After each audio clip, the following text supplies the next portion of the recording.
CETU syllabus, that is hydrostatic forces on surfaces. This is module 2. Okay, first module is completed. Fine.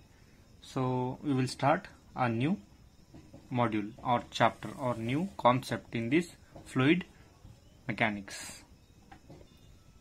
So in this chapter, what we are going to learn, so a small introduction I will give you, so that we will have a curiosity to know what all we are going to study in the coming classes. Fine. So this chapter deals with the fluids. Chapter deals with fluids. Now what are these fluids? These fluids are nothing but it's not about the solids, it's about the liquids and gases. So this chapter only deals with the fluids which are liquid and gases at rest. So this is the main assumption. Here the fluid is not in motion. So whatever the concept we are learning here, it depends upon the assumption that it deals that the fluids are at rest.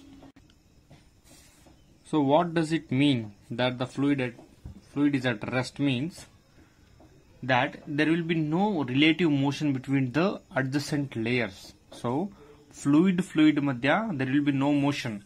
Motion illa andmele relative motion barak sadhyane illa. So relative motions between the adjacent or neighboring fluid will not be there. So relative motion illa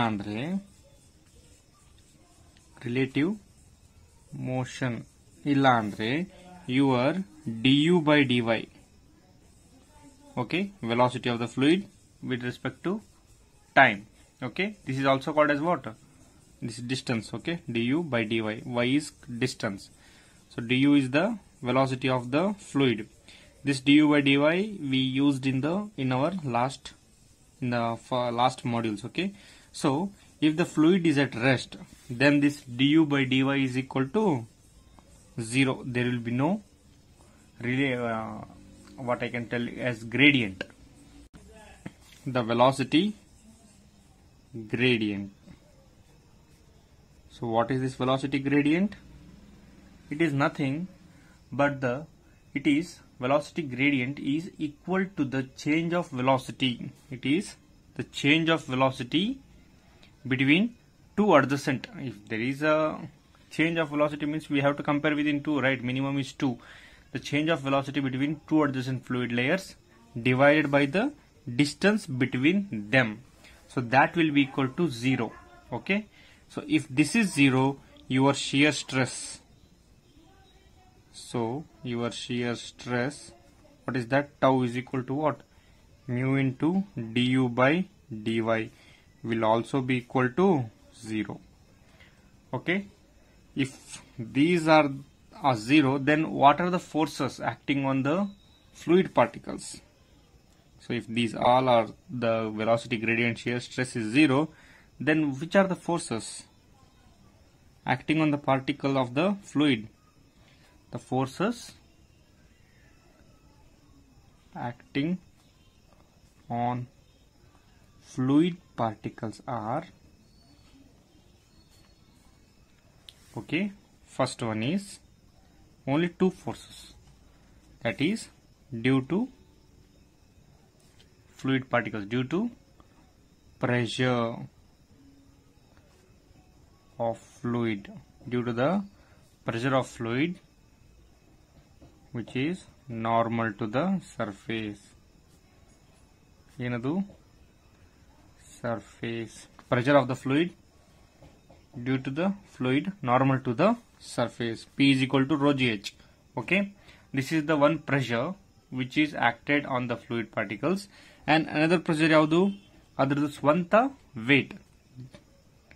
So due to gravity, okay, due to gravity, its self weight of the particle will also come into the picture, self weight of fluid particle.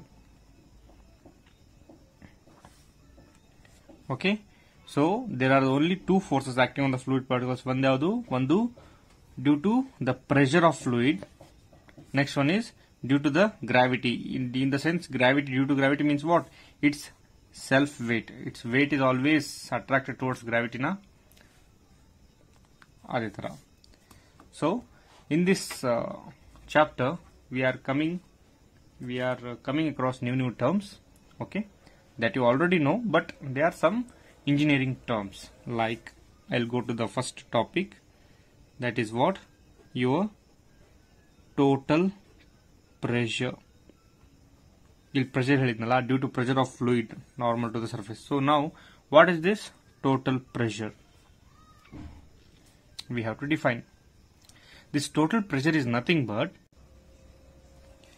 it is the force. It is the force exerted, okay, by fluid. Which type of fluid? It is static fluid. It is the force exerted by static fluid. Where it is exerted? On a surface. That surface may be curved, inclined or flat. ಯಾವುದೇ surface ಇರಲಿ, whichever the surface may be, the force exerted by the static fluid on a surface is called as what? The total pressure. Then how we can define it? So its definition comes as, they may ask to write the definition of total pressure. Okay, so the total pressure is defined as, let me write the full definition and I'll explain you. So the definition comes as written. So the total pressure, the definition is nothing but what we understand, we have to write it in detail. That's it. So what is the definition? The total pressure is defined as the force exerted by the static fluid on a surface. Either, here we have to define it, detail, we have to give detail to it. Surface, either plane or curved, when the fluid, yavaga, when the fluid comes in contact with the surfaces, and this force will always act normal to the surfaces. So what the definition we can tell? So the total pressure is defined as the force exerted by the static fluid on a surface, either plane or curved, when the fluid comes in contact with the surfaces, and this force is always it always acts normal to the surface. If this is the surface of the water, this force will always act normal to the surface. This is total pressure. Okay, if I take this water as this side, if the water is this side, this is the total pressure. Okay, it is the force exerted by the static fluid. Wherever the water is there, no, the force exerted by the static fluid on a surface, either plane or curved, when the fluid comes in contact with the surfaces. Another term we have, that is center of pressure, or we can also define it as COP. So next one is your center of pressure. So as the name indicates, what is the center of pressure? This center of pressure is nothing but the point of application of the total pressure on the surface. So where the point of application is there of the total pressure, the point of application of this total pressure, if this total pressure is acting on here, on this circumferentially, means fully, so the point of application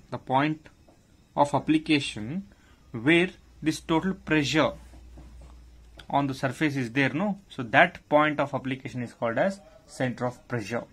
Okay, so I'll write that too. So the center of pressure is defined as the point of application of the total pressure. Where the point of application of the total pressure is there, no, on the surfaces, it is called as center of pressure. Okay, so there are four cases for submerged surfaces. Okay, here see, this total pressure okay, the center of pressure okay, so these are acted by the fluid when it is at rest. Okay, it should be static. So when it will be static? Okay, so if there is a water, if we consider any water which is submerged, means water madhyadallirodu.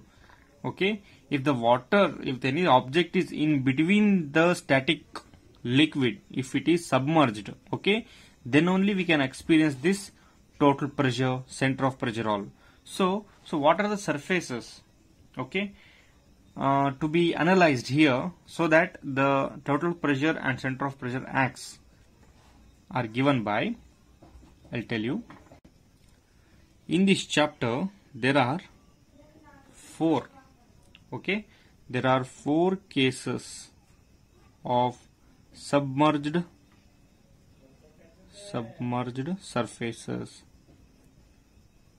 According to your syllabus, there are 4 cases of submerged surfaces on which we have to find. So there are 4 cases on which we have to find TP, means total pressure, and we have to find COP, center of pressure. So there are 4 cases of submerged surfaces in which we have to determine what? The total pressure and center of pressure. So first one is, I'll write one by one. So what are the surfaces? So as we know, first one I'll take as vertical. So vertical plane surface. So we have to determine the total pressure and center of pressure.